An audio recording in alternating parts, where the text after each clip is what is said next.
안녕하세요. 페이지 터너입니다. 오늘은 조금 예민할 수도 있는 주제인 인종차별에 대해 한번 이야기해 보도록 하겠습니다. 여러분 그거 아시나요? 개와 늑대의 유전적 차이가 0.04%라고 해요.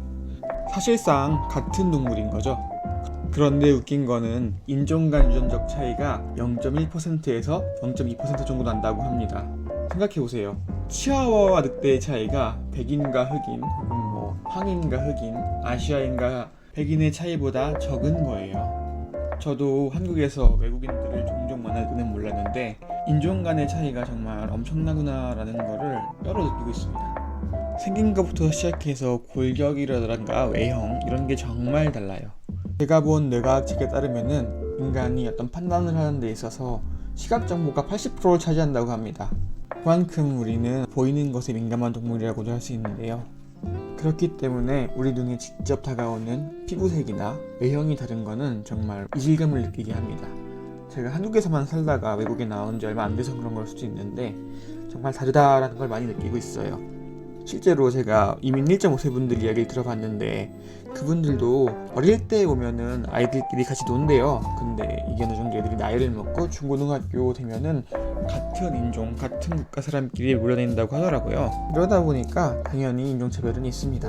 인종차별은 크게 두 가지가 있어요. 첫 번째는 보이는 인종차별, 두 번째는 보이지 않는 인종차별이에요.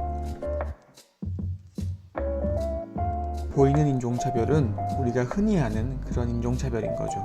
유튜브나 이런 영상에서 많이 보셨겠지만 동양인을 보고 칭칭총이라고 한다거나 흑인을 비하한다거나 이런 게 바로 보이는 인종차별입니다.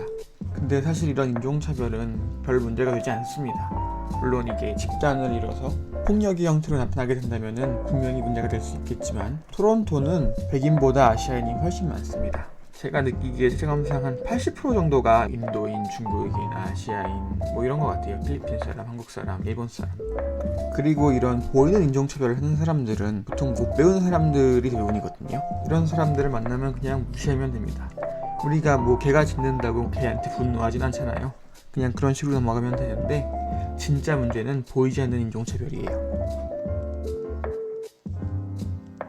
보이지 않는 인종차별의 대표적인 예는 채용 같은 경우에 있어서 불이익을 받는 겁니다.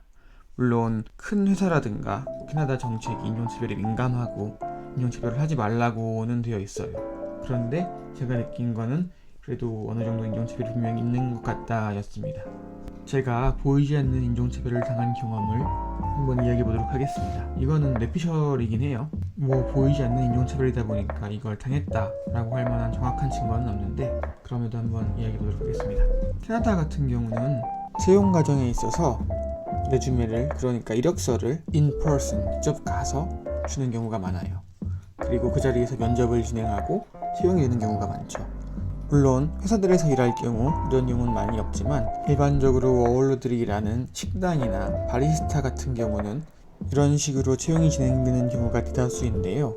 그래서 저도 인디드라는 구직 사이트에 가서 어떤 레스토랑이 부인을 하는지 보고 이력서를 제출했습니다. 당시에 매니저가 있냐고 물어보니까 없다고 하더라고요.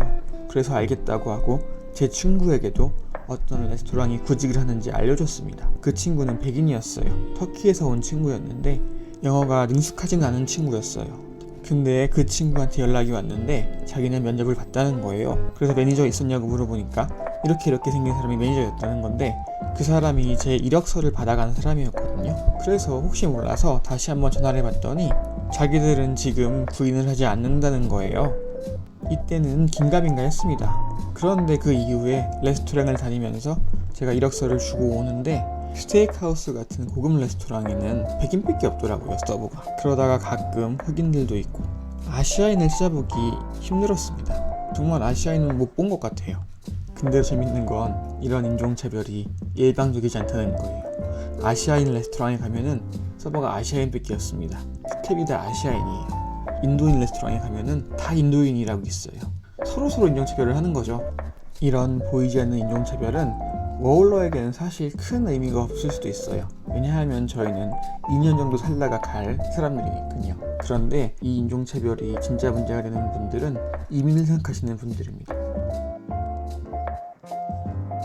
제가 여기서 운 좋게 만난 어떤 교수님이 있었는데 그분은 한국인이셨고 않고 옛날에 이민을 와서 캐나다에 있는 대학교의 교수님이 된 케이스였어요. 교수라는 직책이 어떻게 보면은 사회적으로 되게 높은 밸류를 지닌 직책이 분명함에도 불구하고 그분은 말씀하시더라고요. 자기는 이곳에서 이방인이지 어떤 사회의 구성원으로서 목소리를 내고 영향력을 행사할 수 있는 그런 사람이 아니라고요. 대학교 교수인데도 말이죠. 캐나다 이민 생각하시는 분들은 이런 부분을 분명히 염두에 두셔야 할 거예요. 캐나다도 상류 사회에는 백인들이 꽉 잡고 있다. 또 여기 사시는 이민 1.5세분한테 들은 이야기인데 그분도 원래 캐네디안 회사에 다니다가 한국 회사로 오셨다고 하더라고요. 왜 이직하셨냐고 물어보니까 자기 선배가 유색인종이었는데 그 선배 윗사람이 은퇴를 하고 이제 이 선배가 승진할 때가 되었는데 그 자리를 선배에게 주지 않고 외부에서 백인을 데리고 와서 그 자리에 넣었다고 하더라고요. 그걸 보고 자기는 나는 여기서 올라갈 수가 없겠구나 라는 생각을 했대요. 물론 이분이 개발자나 이런 직종은 아니었고 엄청나게 큰 회사는 아니었지만 그럼에도 불구하고 분명히 유리천장을 느끼셨다고 하더라고요. 어떤 부분에 있어서는 더 미국 사회보다 수직적이다. 근데 제가 나중에 한 번 더 이야기하긴 할 건데 캐나다가 그렇다고 나쁜 나라는 절대 아닙니다. 분명히 인종차별도 있고 여기서 아시아에는 어떻게 보면 가장 힘이 없는 민족이기는 하지만 그럼에도 불구하고 일반적인 사람들이 살아가는 데 있어서는 한국보다는 캐나다가 훨씬 더 쉽다.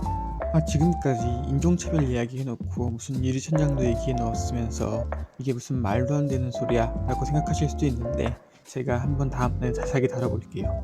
캐나다의 물가라든가 집값 그리고 어떤 라이프 스타일의 존중이라든가 사회적으로 살아가는 시선에 대해서는 우리나라보다 훨씬 더 자유롭고 편안하게 살 수 있는 건 맞다. 만약 내 성향이라든가 라이프 스타일이 캐나다와 잘 맞는다면은 이민 또한 되게 좋은 삶이 될 것 같다라는 게 제 결론이거든요. 그럼 다음 영상에서 뵙겠습니다. 감사합니다.